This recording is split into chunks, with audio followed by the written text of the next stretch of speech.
بسم اللہ الرحمن الرحیم، السلام علیکم ورحمۃ اللہ وبرکاتہ۔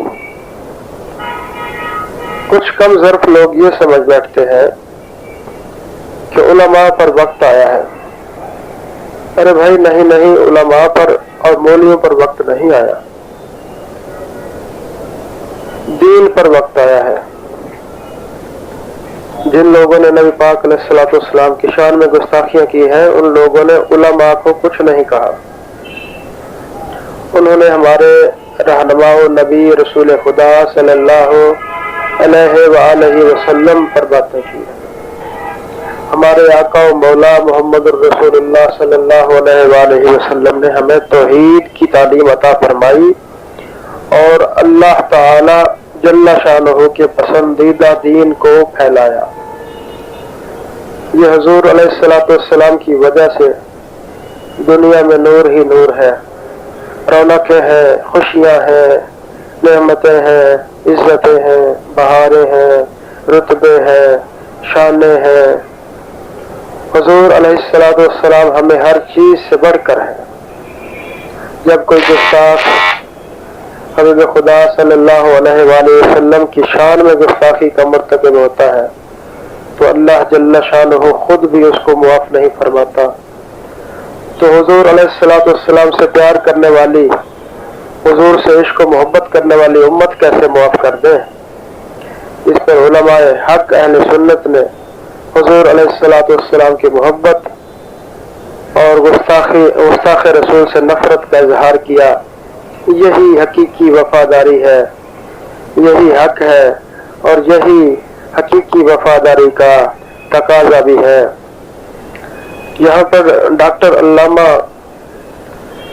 محمد اقبال رحمۃ اللہ علیہ نے پورے قرآن پاک کا مفہوم پیش کیا، یعنی آپ ساری زندگی قرآن پاک کو سمجھنے کی کوشش کرتے رہے مگر شاید نہ سمجھ سکے جو علامہ صاحب نے سمجھا اور سمجھانے کی کوشش فرمائی۔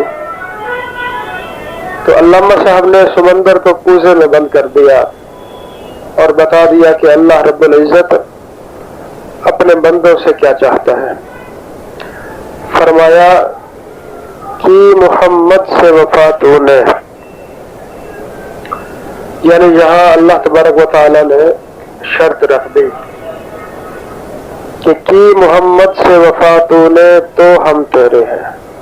یہاں لفظ ہے تو، یعنی فلاں کام کر کے آؤ تو یہ انعام تمہیں دیا جائے گا، اور اگر یہ نہ کر سکو تو پھر یہ انعام کے حقدار تم نہیں ہو۔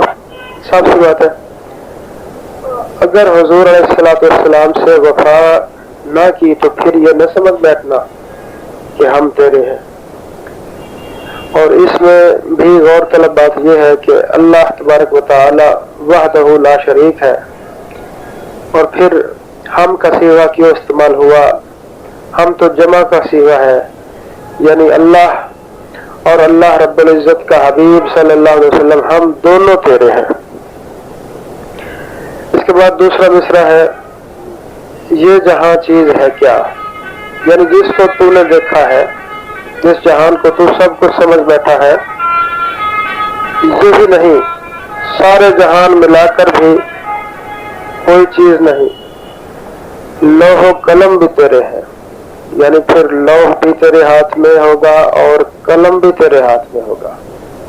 کتنی بڑی بات ہے، کتنا بڑا رتبہ ہے کہ کتاب بھی تیرے ہاتھ میں اور قلم بھی تیرے ہاتھ میں، پھر جو تو لکھے گا، پھر جو تیرے من میں آئے گا اور جو تو چاہے گا وہی ہوگا۔